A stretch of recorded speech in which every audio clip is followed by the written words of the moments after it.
अयाज सादिक के बयान और हुकूमती जवाबात से भूचाल आ चुका है। मुहब्बे वतन और गद्दार की गर्दान ने कौमी इदारों के वकार को भी दाव पर लगा दिया। पाकिस्तानी सियासत में फिर से गद्दारी के सर्टिफिकेट्स बांटे जाने लगे। हुकूमत अपोजिशन को गद्दार साबित करना चाहती है, भारतीय एजेंट साबित करना चाहती है और इसका जवाब देते हुए अपोजिशन भी हुकूमत को गद्दार कह रही है। सियासी मकासद के लिए गैर जिम्मेदाराना बातें की जा रही हैं, नामुनासिब इल्जामात लगाए जा रहे हैं। एक दूसरे को नीचा दिखाने के लिए बंद कमरों के इजलासों में की गई बातें सरे बाजार की जा रही हैं, जिन्हें भारतीय मीडिया खूब उछाल रहा है, अपनी मर्जी के मानी पहना रहा है। बैनात की इस जंग में नुकसान पाकिस्तान का हो रहा है, पाकिस्तान के वकार का हो रहा है। एक दूसरे के खिलाफ गद्दारी के इल्जाम लगाते लगाते ऐसी जुबानें फिसली है कि सियासी इदारों के साथ साथ अस्करी इदारे भी लपेट में आ गए। अस्करी इदारों में गम गुस्सा पाया जा रहा है। पाकिस्तान की अस्करी कामयाबियों को भी गहना दिया जाएगा, पाकिस्तान की अमन पसंदी को भी मजबूरी बताया जा रहा है। मामलात बिगड़ने का सिलसिला बुध के रोज कौमी असम्बली के इजलास से शुरू हुआ।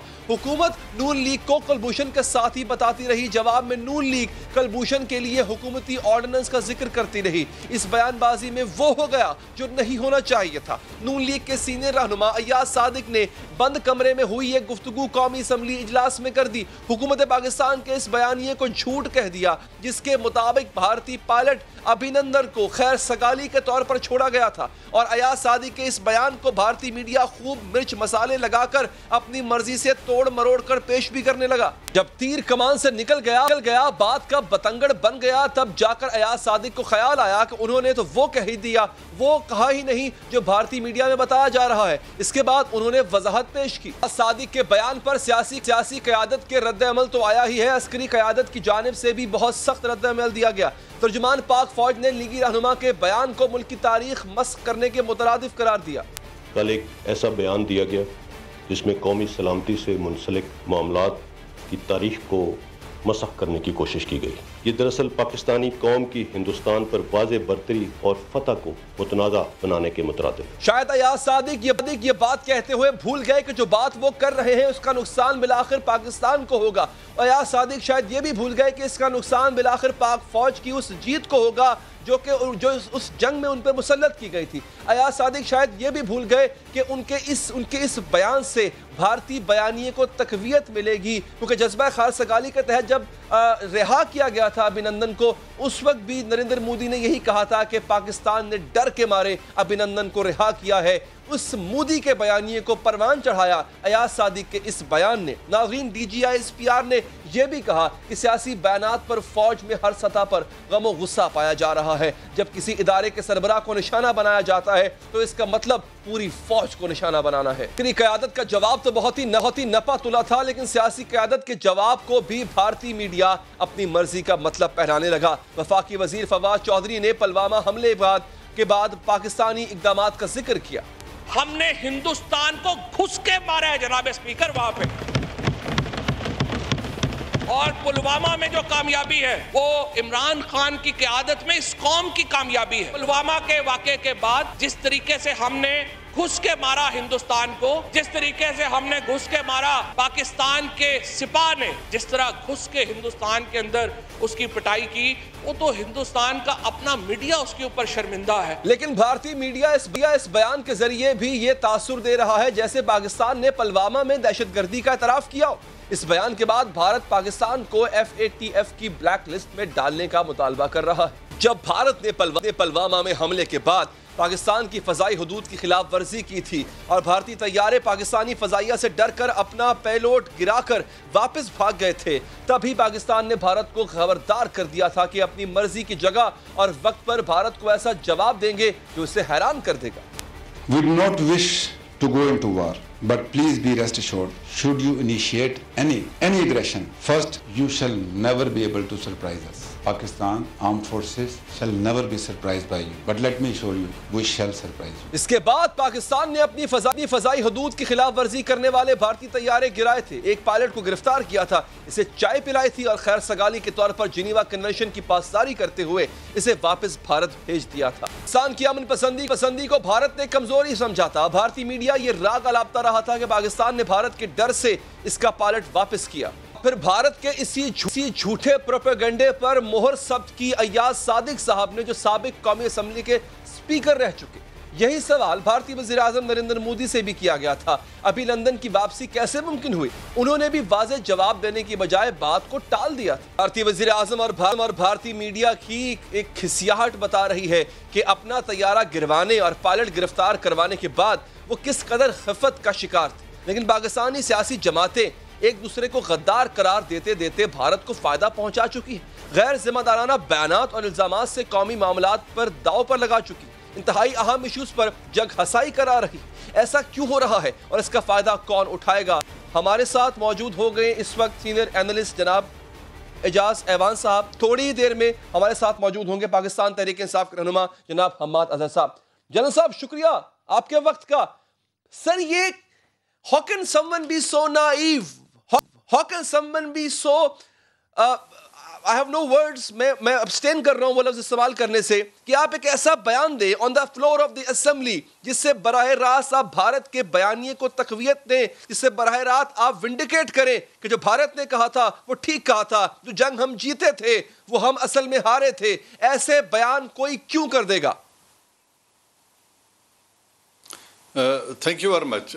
देखिए, बात यह है कि ये इंतहाई गैर महज़ब, गैर सियासी और घटिया रवैया है जो उन्होंने इख्तियार किया और जो स्टेटमेंट दी है। ये पाकिस्तान एयरफोर्स के शाहीनों की अचीवमेंट्स को और एज अ नेशन हमारी अचीवमेंट को अंडरमाइन करने की उन्होंने कोशिश की, just to prove his loyalty to Nawaz Sharif. वो नवाज शरीफ की किताबों में अपनी इज्जत बढ़ाने के लिए, अपना कद काठ बढ़ाने के लिए वो ये भूल गए कि वो आर्म्ड फोर्सेस के जवानों की, आर्म्ड फोर्सेस की अचीवमेंट को और as a nation and country अपनी अचीवमेंट को अंडरमाइन कर रहे हैं। जब हिंदुस्तान ने हमारे इंटरनेशनल बॉर्डर को वायलेट किया था तो उसका जो सबक हमने उन्हें सिखाया था उसको ये अंडरमाइन करने की कोशिश कर रहे थे। जो गैर महज़ब रवैया है और इंतहाई गैर जिम्मेदाराना रवैया है उस पॉलिटिशियन का जो इस हाउस का स्पीकर रहा है, इससे पता ये चलता है कि इन लोगों का कैलिबर क्या है।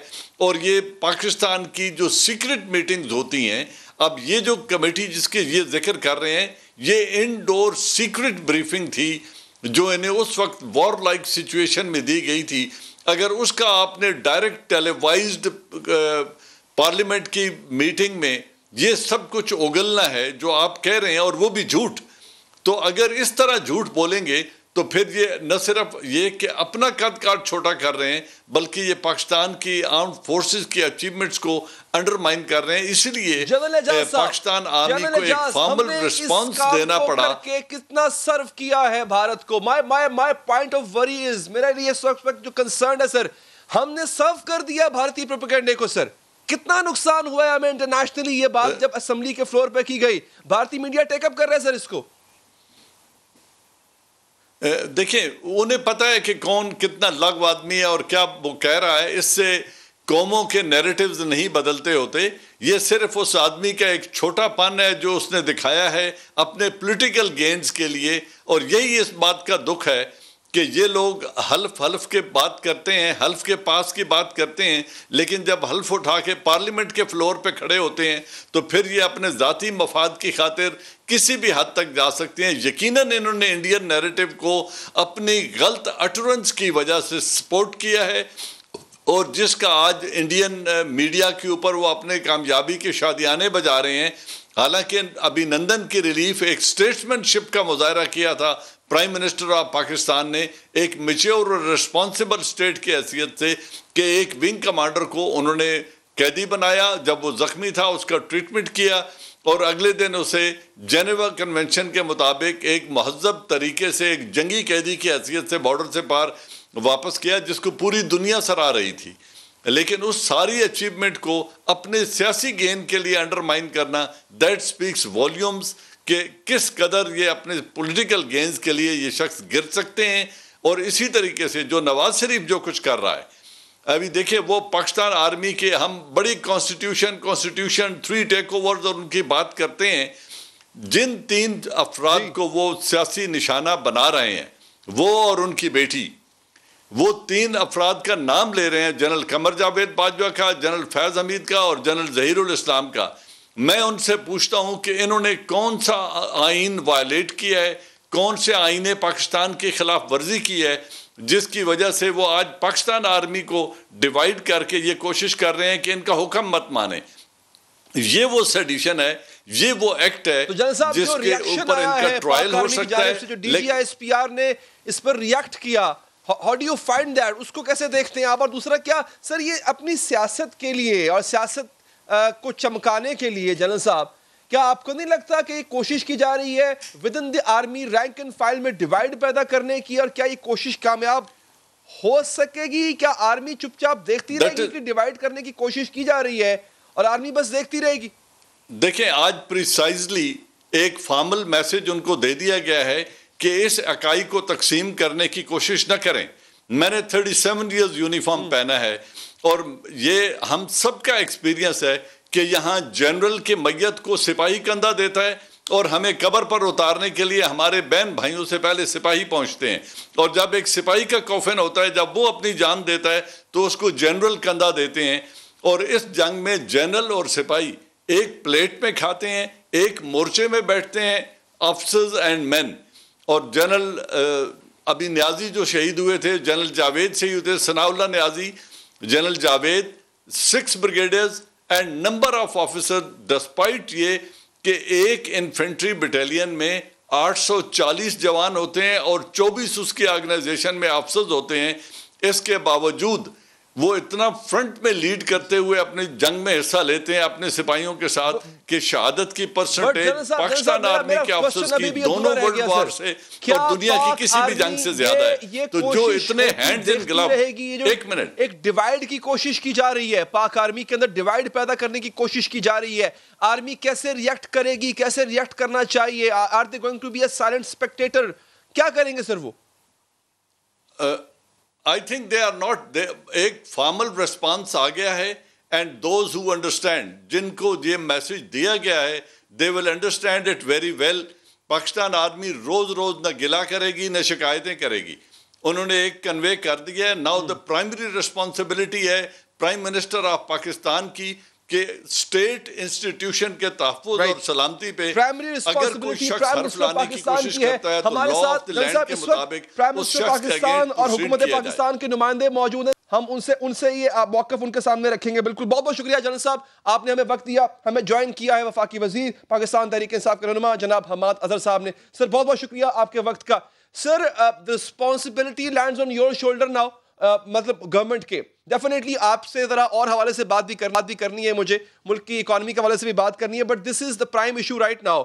सर, ये एक ऐसी कोशिश है कि अपनी सियासत के चक्कर में पाक फौज में डिवाइड पैदा करने की कोशिश भी हुई। हमने ये भी देखा कि पाक फौज की और हमारे मुल्क की जो अचीवमेंट थी, अभिनंदन का पकड़े जाना, उससे पहले हमने बड़ा ही अच्छे तरीके से डिफेंड भी किया अपनी कंट्री को, हमारी पाक आर्मी ने, पाक एयरफोर्स ने। वो तमाम अचीवमेंट्स जो है सर, वो ज़ाया होती नजर आ रही हैं इस तरह के बयानात से। गवर्नमेंट किस तरह से सर काउंटर करेगी कि ये नैरेटिव अगर असेंबली के फ्लोर से दिया जाता है और हमसाया मुल्क इसको प्ले करता है बड़े ही नेगेटिवली, हम क्या करें सर? अब देखें, ये तो हम बड़ी तशवीश से देख रहे हैं कुछ अरसे से कि फैटफ के ऊपर भी इन्होंने मुखालफत की जब फैटफ के कवानीन पास हो रहे थे। पाकिस्तान की इकाई के खिलाफ PDM के स्टेट से तकरीरें की गईं। इसके अलावा कायद आज़म के मज़ार पे जो हुआ, मादर मिल्लत के मज़ार पे जो हुआ, वो भी आपने देखा। और आज पुलवामा के वाक़यात के बाद जो पाकिस्तान को एक डिप्लोमेटिक और फॉरेन पॉलिसी अचीवमेंट और एक आर्म्ड कॉन्फ्लिक्ट में, यानी कि आप देखें ना, हमने अभिनंदन को, उनके पायलट को कैप्चर किया जब पाकिस्तान की वो एयर स्पेस को वायलेट कर रहा था। तो ये एक बहुत बड़ी फतह थी पाकिस्तान के लिए और इंडिया के लिए ह्यूमिलिएशन थी। इन सारी चीज़ों को अब वो लोग इस्तेमाल कर रहे हैं बड़े तरीके से कि किसी तरह जो पाकिस्तान की हुकूमत है, जो पाकिस्तान की आर्म्ड फोर्सेस हैं, जो पाकिस्तान के तमाम इदारे हैं, पाकिस्तान की अदलिया है, हर एक को किसी न किसी तरह प्रेशर में डाला जाए और अपने जो केसेस हैं, करप्शन के केसेस हैं मुख्तलिफ फोरम्स पे, उनमें से किसी तरह कंसेशन ली जाए। तो ऐसे बिल्कुल नहीं होने दिया जाएगा। जहाँ तक पाकिस्तान का ताल्लुक है, पाकिस्तान की फॉरेन पॉलिसी का ताल्लुक है, फैटफ के ऊपर ताल्लुक है किसी चीज़ का, पाकिस्तान के बयानिए का ताल्लुक है, तो अली आप बड़ी बेहतरीन तरीके से जानते हैं कि जिस तरह वज़ीर आज़म इमरान खान साहब डिफेंड कर रहे हैं पूरी आलम दुनिया में, आलम इस्लाम में, पूरे मगरिब के सामने जिस तरह पाकिस्तान का केस और पूरे मुसलमानों का केस रखा जाता है, कश्मीर के मुजालिम का केस रखा जाता है, इसकी पाकिस्तान में कभी कोई नवीद नहीं मिलती और इंशाल्लाह ताला वो हम जारी साजी रखेंगे। बिल्कुल, लेकिन हमाद साहब आगे बढ़ने से पहले आपको नहीं लगता सर एक ऐसा मकाम आया जहां पे हुकूमत की तरफ से जब इनको गद्दार गद्दार कहा गया, गद्दारी के सर्टिफिकेट बांटे गए, तो रिएक्शन में ये साबित करने के लिए कि हुकूमत और हुकूमती वुज़रा वो प्रो इंडियन है या इंडिया नवाज है या अपीजमेंट की पॉलिसी इख्तियार करते हैं, तो उन्होंने अभिनंदन और कुलभूषण को इस्तेमाल किया और फिर इस तरह के राज अफशा करना शुरू कर दिए। बेशक ये झूठ है मगर ये बातें कहना शुरू कर दी। लेकिन आपको नहीं लगता अगर आपकी तरफ से ये गद्दारी का सिलसिला बंद हो जाए तो फिर इनकी तरफ से ऐसा रिएक्शन आना भी बंद हो जाएगा? देखें, ये तो कोई अली बात नहीं ना बनती कि अगर हम ये कहते हैं कि ये मोदी का बयानिया जो है वो टो करते हैं और उसका सबूत भी ये है कि पीडीएम के जलसे के बाद इनके जो बयानात हैं वो हिंदुस्तान के और भारत के अखबारों की जीनत बन जाते हैं, तो उसके नतीजे में ये मजीद अगर मोदी का बयानिया जो है वो पेश करना शुरू करते हैं तो उसका इल्ज़ाम हमारे ऊपर तो नहीं आता, ये तो इनकी जिम्मेदारी है। आप अली ये देखें कि ये जो दो खानदान हैं, जितनी इनको इस मुल्क से दौलत मिली, जायज या नाजायज वो एक अलग बहस है, दौलत तो बड़ी मिली ना इन्हें, दुनिया के अमीर तरीन खानदानों में ये चले गए। जितनी इनको ताकत मिली, शायद जिसके बहुत सारे लोग मैं नहीं समझता कि इसके शायद काबिल भी होंगे कि नहीं कि उनको मिले, और इसके नतीजे में 40 साल हुक्मरानी करने के बाद, इस मुल्क की दौलत समेटने के बाद आज ये सिला ये दे रहे हैं कि पाकिस्तान को बैनुल अक़वामी फोरम्स पे भी और हर जगह पे ये पाकिस्तान को इस तरह ब्लैकमेल कर रहे हैं। मैं समझता हूँ ये बड़ी ज्यादती कर रहे हैं और लोगों के सामने इनका असली चेहरा जो है वो अफशा होता जा रहा है। बहरहाल हम पाकिस्तान तहरीक इंसाफ की हुकूमत, वजीर आजम इमरान खान, हम ये पाकिस्तान का बयानिया किसी स्टेज पे हारने नहीं देंगे। 2018 के मुकाबले में आज पाकिस्तान का बयानिया बहुत मजबूत है और इंशाल्लाह दिन ब दिन ये मजबूत होएगा। बिल्कुल। अच्छा सर एक और भी बड़ी इंपॉर्टेंट चीज़ है सर, जिसकी वजह से हम ये देखते हैं कि इदारे भी बीच में कहीं ना कहीं से ड्रैग कर लिए जाते हैं, वो ये है सर कि जब भी माशी हवाले से आप पर तनकीद होती है, हुकूमत पर अपोजिशन तनकीद करती है, और ये बात आप भी मानेंगे कि माशी सूरत हाल इतनी अच्छी नहीं है, उसका इल्ज़ाम आप जिस पर उसी पर धर दें, लेकिन ये तो हकीकत है कि फ़िलहाल अच्छी नहीं है। अब सर जब वो ये कहते हैं कि आप मईशत नहीं चला सकते, तो हुकूमत की तरफ से जवाब आता है कि नहीं, फ़ौज हमारे साथ है, सिविल मिलिट्री ताल्लुकात बहुत अच्छे हैं। तो फिर तासुर ये मिलता है कि अगर हुकूमत की बुरी परफॉर्मेंस भी है तो तब भी फ़ौज उनके साथ है, और आपके ये बार बार कहने से फ़ौज को, इदारे को बिला वजह ड्रैग कर लिया जाता है, फिर अपोजिशन को भी मौका मिल जाता है, बाकी तनकीद करने वालों को भी मौका मिल जाता है। सर आपको नहीं लगता कि आप अपनी परफॉर्मेंस के बल पे बात करें, इस नैरेटिव को छोड़ दें कि आर्मी हमारे साथ है, फौज हमारे साथ है? वो तो किसी की भी गवर्नमेंट होती, फौज ने तो साथ होना ही था। फौज तो जमहूरी हुकूमत के साथ होती है। जब हमारा धरना चल रहा था तो आपको याद आएगा कि उस वक्त के आर्मी चीफ राहील शरीफ का भी बयान आया था उस वक्त की जमहूरी हुकूमत के हक में। और वो और बात है कि अंदर खाते फिर मुस्लिम लीग नून ने इनके साथ गेम्स खेलना शुरू कर दी और खुद ही अपनी फौज को अंडरमाइन करना शुरू कर दिया। हम ऐसे नहीं करते, हम समझते हैं कि इदारों को एक पेज होना चाहिए, परफॉर्मेंस पे आ जाते हैं। आपने कहा मीशत नहीं ठीक, मैं आपको दावे से कहता हूं कि 2018 की बिस्बत आज मीशत कदरे बेहतर है, कदरे स्टेबल है। उस वक्त तो दिवालिये के करीब खड़ी थी। और आप ये भी देखें कि इस वक्त ग्लोबल इकोनॉमी यानी पूरे दुनिया के जो 200 के करीब ममालिक हैं, मजमूई तौर पे वो 4.4% नेगेटिव कंट्रैक्शन में है, जबकि पाकिस्तान 2% जो है वो ग्रोथ में है। हिंदुस्तान को देख लें 10% कंट्रैक्शन में है। कई ममालिक हैं वो 20 से 30% कंट्रैक्शन में है। पाकिस्तान जो है वो पॉजिटिव जा रहा है। पाकिस्तान की सनत जो है वो बेहतर जा रही है। पाकिस्तान के रिजर्व्स जो है वो ग्रो कर रहे हैं। पाकिस्तान का जो करंट अकाउंट का खसारा है 17 साल के बाद वो इतना बड़ा क्वार्टरली सरप्लस के अंदर चला गया। ये सब कुछ कोविड के शॉक के बावजूद हो रहा है। तो ऐसे नहीं है कि मईशत नहीं जा रही। मईशत तो जो है वो इस वक्त कोविड की हैंडलिंग और पाकिस्तान की जो मईशत है वो मैं समझता हूं कि इस वक्त एक मिसाली है। और वर्ल्ड हेल्थ ऑर्गेनाइजेशन तो हमारी मिसाल दे रहा है कि जो 7 ममालिक जिन्होंने बेहतरीन हैंडल किया इस सारे क्राइसिस को, उसमें पाकिस्तान जो है वो सरे फहरिस्त है। बिल्कुल बिल्कुल ठीक। लेकिन सर हम ये भी देख रहे हैं कि जनूबी एशियाई ममालिक में सबसे ज़्यादा इन्फ्लेशन भी हमारे यहाँ ही है, और जो जितनी पॉजिटिव चीज़ें आपने गिनवाई हैं, इसका जो ग्रास रूट लेवल पे जो इसका इफेक्ट है वो नज़र इसलिए नहीं आ रहा क्योंकि महंगाई है, अशिया खुरोनोशी कीमतें ज़्यादा हैं। मैं मानता हूँ कोरोना की वजह से भी होंगी, लेकिन इससे पहले भी हो चुकी थी। बिजली की कीमतें ऑन द राइज, दवाइयों की कीमतें ऑन द राइज, गैस मिल भी नहीं रही, कीमतें भी ज़्यादा हैं। तो सर मैं चाहता हूँ यहाँ पे इसका एक मुफस्सल जवाब आप दीजिएगा। मैं मुख्तसर सा वक्फा ले लूँ, ज़्यादा वक्त आपका बाद में नहीं लूँगा, लेकिन सर ये एक बड़ा इंपॉर्टेंट क्वेश्चन छोड़े जा रहा हूँ मैं कि अगर ये तमाम चीजें ना होती तो क्या फिर ऑपोजिशन के पास कोई ऐसा कार्ड था जिसको वो प्ले करती? क्योंकि अवाम ने अगर इनको रिजेक्ट किया, आपको सिलेक्ट किया, तो इसका मतलब है कि कुछ तो ऐसा देखा उन्होंने आप में। तो ऑपोजिशन इस कार्ड को प्ले कैसे कर पाई आपके होते हुए, अच्छे सिविल मिलिट्री ताल्लुकात होते हुए? एक वक्फे के बाद जवाब लें। ब्रेक के बाद हाजिर है हमाद अजहर साहब हमारे साथ मौजूद हैं। तो सर मेरा जो मैंने आगाज में सवाल पूछा था, सवाल अभी भी अपनी जगह पर कायम है। हमारा सब क्यों, मतलब ऐसा क्यों है कि अगर आपकी परफॉर्मेंस में ये झोल ना होता तो शायद उनके पास एक्सक्यूज भी ना होता कि आज वो पीडीएम धरने दे रही होती? देखें, जैसे मैंने पहले बताया कि मईशत तो आपकी बहुत बेहतर है, खास कोरोना के बावजूद बहुत बेहतर है, बाकी दुनिया के और बाकी खित्ते के बावजूद भी बहुत बेहतर है। हाँ, खाने पीने की अशिया के अंदर कीमत में इजाफा हुआ है, सिर्फ पाकिस्तान में नहीं हुआ, दुनिया में हुआ है। आपने कहा कि बाकी दुनिया में कम है खाने पीने की अशिया में इजाफा। मैंने कुछ अर्सा पहले पाकिस्तान और इंडिया का फूड इन्फ्लेशन का ट्रेंड एनालिसिस ग्राफ जो है वो मैंने ट्वीट किया था। उस ग्राफ के परसेंटेजेस को न्यूट्रल करके, क्योंकि परसेंटेजेस फर्क होती हैं हर मुल्क में डिपेंडिंग ऑन के बेस ईयर कौन सा है और उस बेस ईयर में परसेंटेजेस क्या थी, उसको न्यूट्रल करके अगर देखें तो कोविड के बाद पाकिस्तान और इंडिया फूड इन्फ्लेशन का जो ट्रेंड है वो ऑलमोस्ट आइडेंटिकल है। इसी तरह इवन जो मगरबी ममालिक हैं, बरतानिया है और दूसरे मुल्क हैं, वहां पे भी इस वक्त फूड इन्फ्लेशन और खाने पीने की अशिया बढ़ी हैं। हमारे यहाँ पे एक अजाफी हमें जो सेटबैक हुआ कि हमारी गंदम की जो फसल थी वो अच्छी नहीं थी और जिसकी वजह से लोकल मार्केट में कीमतें बढ़ी। हमारे बॉर्डर्स भी पोरस हैं, आपको पता है। बड़े अरसे बाद ऐसे हुआ है कि पाकिस्तान में जो गंदम है उसकी कीमत कम है और बैनुल-अक़वामी दुनिया में गंदम की कीमत जो है वो ज्यादा है। तो हमें ये भी शक है कि काफी सारी जो गंदम थी शुरू में वो स्मगल भी हो सकती है, क्योंकि हमारे बॉर्डर शुरू से बड़े पोरस हैं। लेकिन मेरा ख्याल है कि ये चंद हफ्तों में 1-2 माह के अंदर हम फूड इन्फ्लेशन के ऊपर काबू कर लेंगे। कुछ चीजें ऐसी होती हैं जो देखें हुकूमत के कंट्रोल में नहीं होती। हमारी दालें सारी बाहर से आती हैं, ज्यादातर बाहर दालों की कीमतों में इजाफा हो गया। हमारा जो घी है वो पाम ऑयल से बनता है, पाम ऑयल सारा बाहर से आता है और उसकी कीमत में इजाफा हो गया।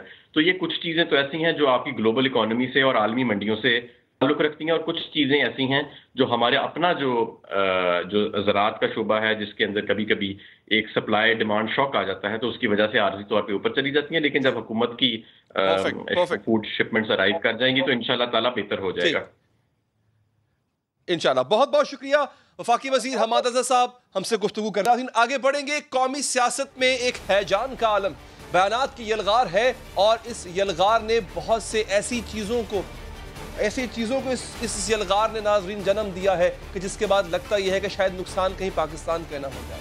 कितना नुकसान हो सकता है, कैसे हो सकता है, बात करेंगे। हमारे साथ मौजूद हैं सीनियर सहाफ़ी जनाब हसन निसार साहब। हसन निसार साहब, बहुत बहुत शुक्रिया सर आपके वक्त का। सर, हम देख क्या रहे हैं कि एक तरफ से गद्दारी के फतवे आते हैं, सर्टिफिकेट्स बांटे जाते हैं, पर जिन पे गद्दारी का सर्टिफिकेट या मोहर लगती है वो जवाब में ऐसे ऐसे राज अफशां कर देते हैं जिसका फिर दुश्मन मुल्क को फायदा होता है।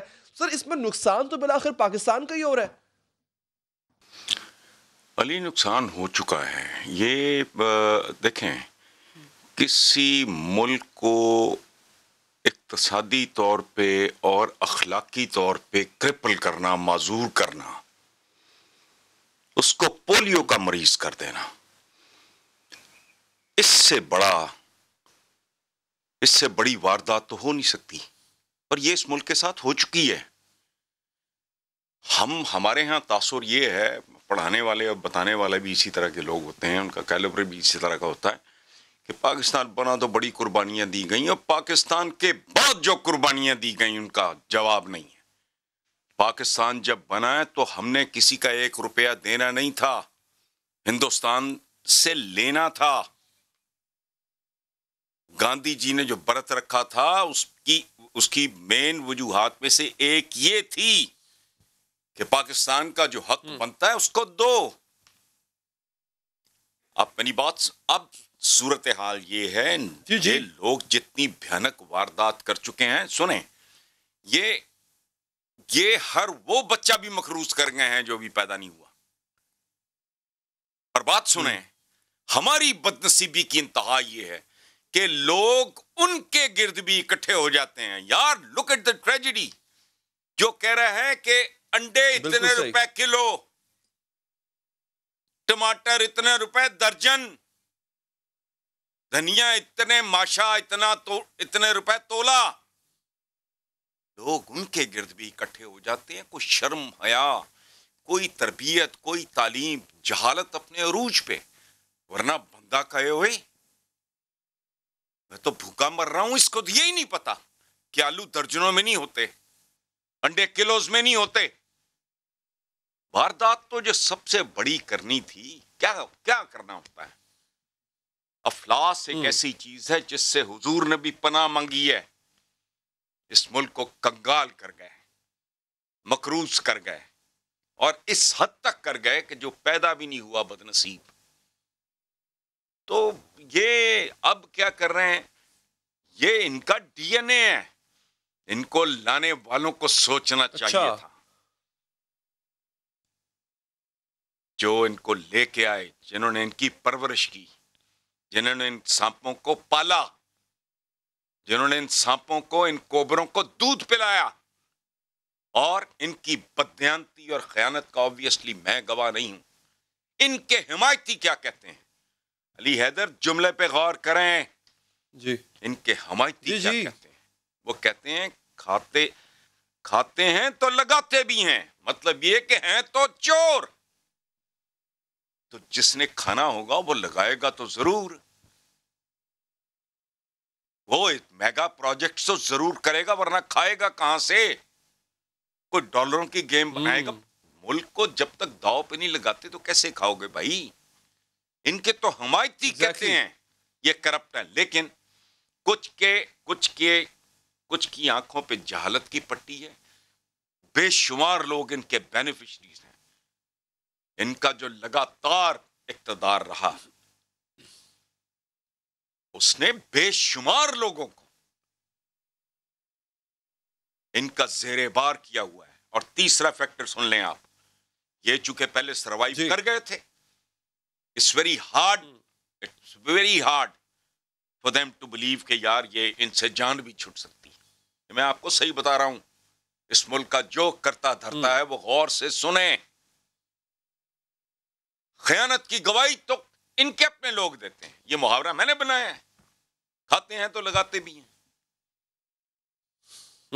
इसलिए ये बिल्कुल सही, बिल्कुल सही। हसन साहब, अब लेकिन आपने एक बड़ी इंपॉर्टेंट बात की सपेरे जाने, सुने जो इनको लेकर आए थे। एक मिनट अली हैदर, नहीं एक मिनट। अब सपेरे जाने और सांप जाने, जिन्होंने पाला पोसा, बड़ी बात कह दी आपने। ये एहसान फरामोश लोग हैं। हाँ, और बात सुने, एक और बात भी सुन लें। जुल्फकार अली भुट्टो एक और टाइप का, अपनी किस्म का, पढ़ा लिखा किस्म का एहसान फरामोश था। यार जिसको डैडी कहते रहे हो वो इक्तदार से बाहर जा चुका है, एक बूढ़ा आदमी है, वो मर गया, उसके जनाजे को कंधा तो दे लो। खुदा की कसम, दुश्मन का भी जनाजा जा रहा हो तो बंदा कहता है यार अलविदाई, चलो सलाम इसको पेश कर देते हैं। और दूसरा, जिसके मिशन की तकमील की कस्में खाया करता था, चूंकि उस वक्त ये डेस्परेटली अपना वोट बैंक बिल्ड करना चाह रहा था, इसको ज़िया-उल-हक की कब्र का रास्ता भूल गया। जमहूरियत के मामे कौन है इस मुल्क में, जरा गौर करो। किन की पैदावार है। जो बड़ा जीनियस, बड़ा नाबगा बनता है, उसे कहो मेरे साथ मुनाजरा अगली बार। मैं तो पैनल्स पे जाता जुता नहीं हूं, बिल्कुल। मैं तो सिर्फ अकेला बात करता हूं।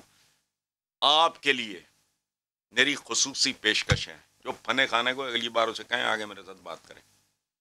इसमें क्या गलत है। जी जी। एहसान फरामोश भी है, ये अवाम फरामोश भी है। ये मुल्क यहाँ है मैं नहीं पहुंच गया हो भाई।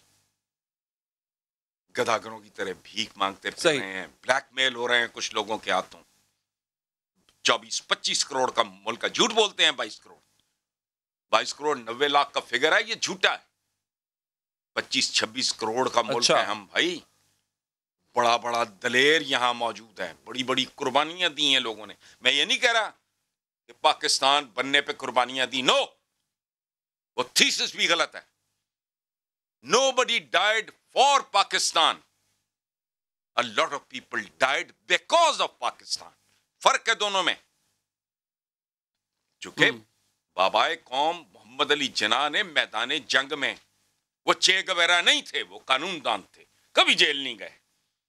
इन घटिया लोगों की तरह वो नहीं इस पे फख्र करते कभी, क्योंकि वो गए उन्होंने हमेशा गिवन कंडीशन में अपने वक्त के आइन कानून के तहत रह के उन्होंने आईनी जंग लड़ी थी। ये तो एक हादसा था, पड़ गया सर पे।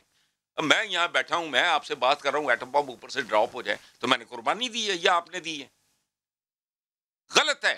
सही। तारीख को डिस्टॉर्ट ना करो। जिसने जहां जहां जैसी जैसी गलती की, ये कह रहा है इसने गलती की, ये जिसके बारे में आप बात कर रहे हैं कि इन हालात में ये मुल्क की टांगे खींच रहा है, वो गलती तो उन्होंने की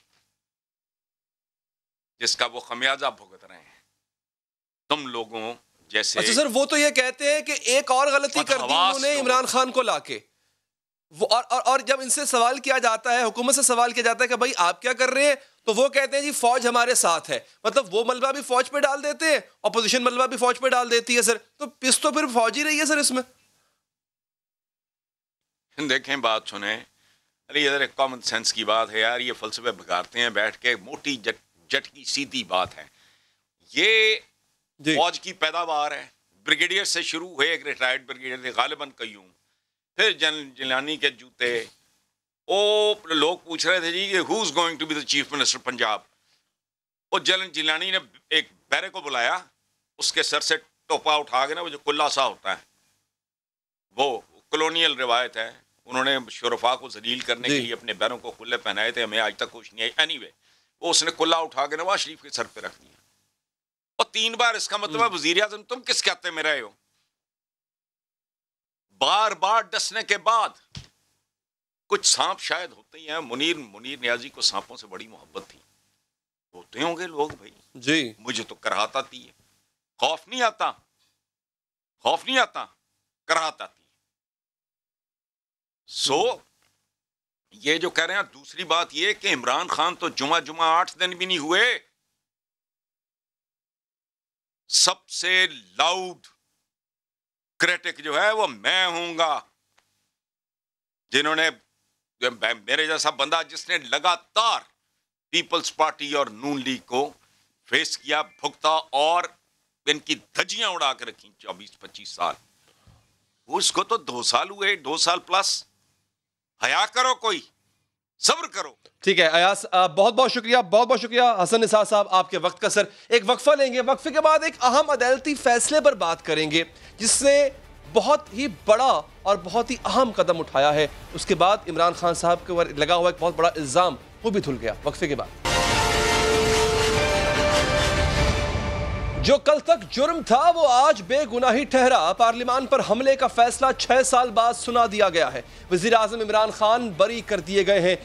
आरिफ अलवी को सदारत की वजह से इस्तिस्ना मिल गया है। शाह महमूद, असद उमर और दीगर मुलजिमों पर फर्द जुर्म आयद की जाएगी। चंद ही मुकदमे ऐसे होंगे जहां केस करने वाले वकील और मुलजिम की सफाई देने वाले वकील में इत्तफाक पाया जाए। इस इत्तफाक का मुजाहरा आज वजीर आजम इमरान खान के वकील और प्रोसिक्यूटर में देखने में आया। इंसदाद दहशतगर्दी अदालत में वजीर आजम के वकील ने कहा इनके मुवक्किल पर मुकदमा झूठा और बेबुनियाद है, न कोई सबूत है, न किसी गवाह ने बयान दिया है, इसलिए वजीर आजम को बरी किया जाए।